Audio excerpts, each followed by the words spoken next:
سلام به چنل یوتیوب من خوش اومدی. امروز اومدم حال و هوا اولی مهر براتون بگم که همه مردم برای چیزایی که واقعا ارزشش نداشت شلوغ کرده بودن و تون خرید میکردن انگار آخر زمانه.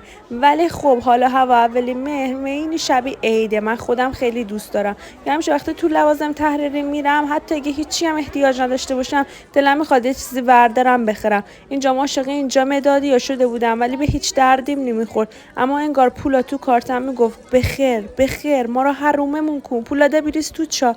خلاصه که یه جا مدادی برای آجیم برداشتم، رفتم تو بقیه قسمت تا سرک بکشم ببینم دیگه چی دارن. یه عالم دفتری کرومی و جامدادی یا مداد و ماینکرافت و این چیزا بود. یادش بخیر دورانی ما جی تی آی بود. الان تو دور 10-90 ماینکرافت این چرتا پرتا مد شده. من خودم دلم میخواست یه عالم دفتر وردارم بگیرم ولی هرچی فکر میکردم چی میخوام توش بنویسم هیچی یادم نمیاد. این دفتر خاطر قورباغه‌ای را خیلی دوست داشتم ولی دیگه خاطرات آتیش زدم دیدم به دردم نمیخوره گذاشتم سر جاش.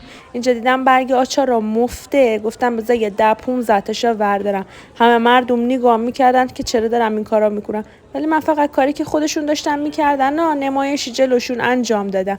به خدا همه یه عالم خودکارا مدادا دفتر بار کرده بودن انگار داشت تموم میشد.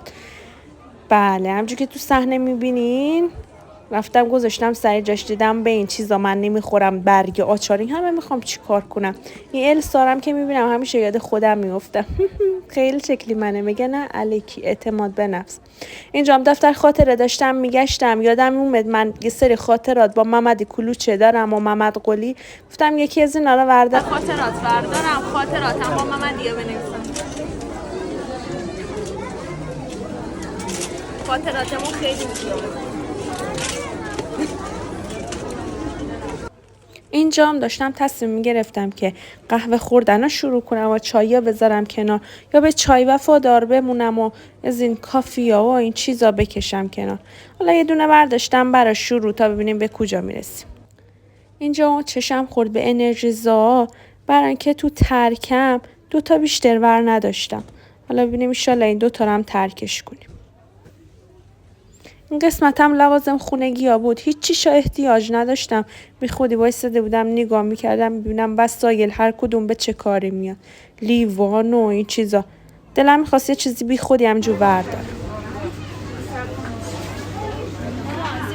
خیلی لازم دارم واجبه. از نون شما منم واجب.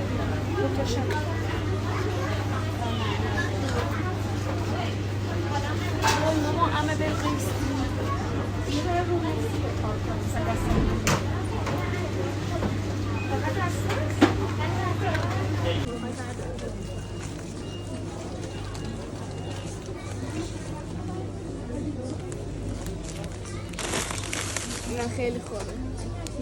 همین یه ذره خریدی لوازم تحریر شد 2 میلیون.